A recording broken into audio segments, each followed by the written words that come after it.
Hello, everyone, and good evening. My name is Marilu Fanning. For those that remember me, hello. And for those of you that don't remember me, my name is Marilu Fanning. Now, I started transitioning back in 2006.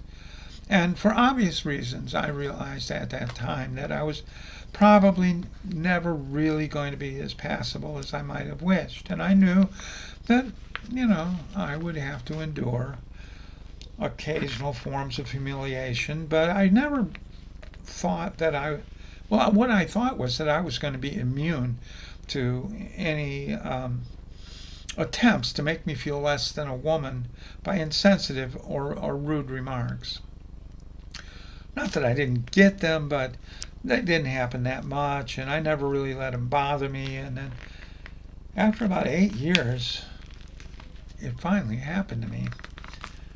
You see, I was invited to play guitar and sing at a local open mic night for folk singers, and I went, and I was actually pretty warmly received when I walked in. It was a room full of people I'd never met before and didn't know me, and when I did my portion of the show, I got as much applause, if not more, than anyone else that played that night, and so I was on this emotional high because everyone else there I thought was very, very good, and I had just held my own in this room full of what I thought were really fine folk singers, and I was being accepted as a peer, and that's something that I had spent a lifetime trying to achieve. And so I would have thought that emotional high that I was on would have shielded me from any accumulation of small or seemingly petty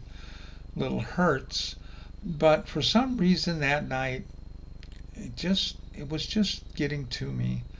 And no one was really trying to go out of their way to be rude or hurtful, but it seemed like every time someone addressed me directly or said something about me, all of the pronouns were male.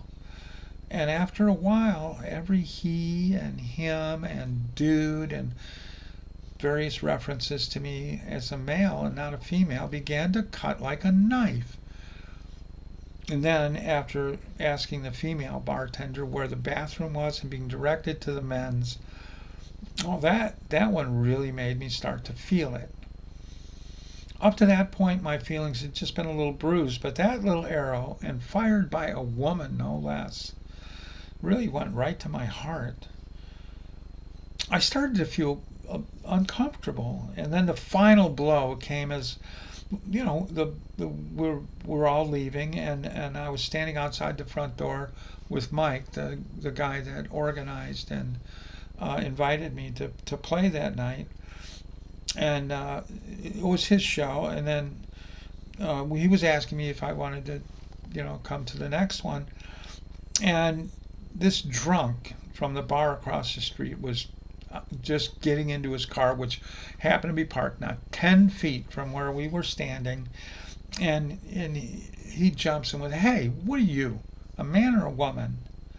I said, "Well, I'm a woman." And he goes, "Yeah, well, I heard you talk, and you sound like a man to me." I said, "Well, I get that a lot." And I tried my best to ignore him and finish up the conversation with Mike, and we did. And I said, "Hey, well, I'll see you next time." And he goes, "Yeah, okay, dude, I'll catch you next time." And when that drunk heard me being referred to as a dude, you would have thought he struck oil. He started jumping around and hooting and hollering and kind of carrying on the way drunks do. And then for the first time since I had transitioned, I felt unsafe. Now, something that when transgender women come out and commit to transitioning and presenting as a woman on a full-time basis, the first thing that virtually all of us feel is, and are willing to exclaim to the world, is this overwhelming feeling of happiness and relief that comes from not having to hide who we are anymore. And for most of us, that word happiness suddenly has real meaning. For the first time in our lives, we find out what it feels like to be happy. Most of us feel that this newfound happiness, this newfound relationship with happiness, will be all of the protection that we really need to, you know, protect us from the crap that we just invited life to throw at us. And transitioning to womanhood late in life does have its own set of problems. Not that transitioning at any time in life doesn't have problems to face and overcome, but one of the problems, like speaking in a passable woman's voice, does seem to be harder and harder to do as you get older. For me, it proved to be particularly difficult. Now, when people first meet you, you really perceive me as a man or a woman on a subconscious level.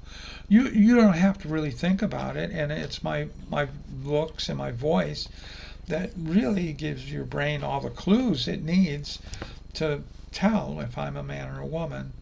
And for me, my deeper male sounding voice has always been something that, while I never did give up on developing a more passable voice, I did have to live with on a day to day basis. Until that night, I had not let my vocal problems affect my emotional well being. But what I found out that night was that even though I'm maybe slightly chubby, well, okay, those of you that really know me know that I'm as big as a barn. Even though that's true, if you throw enough stones at me, I can be broken like a delicate flower. The point of all this is just to illustrate that all of those little misgendered pronouns and misgendered references to those of us who are already struggling to become positive and stay positive about our lives can be destructive. And yes, even though it was not your intention, they can be very hurtful. So, of course, drunken assholes are always going to be drunken assholes, and we're not going to really change their behavior by asking them to be more thoughtful.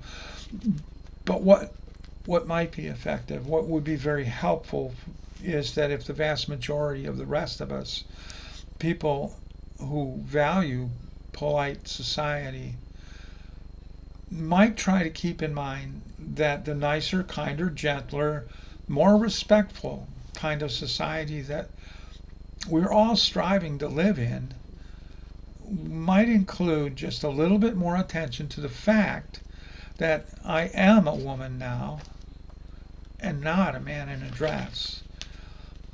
And if we could just convince our society in general to think that way, to believe that, to act that way, maybe, just maybe, we wouldn't have to be here tonight honoring our dead, fallen transgender heroes. Thank you.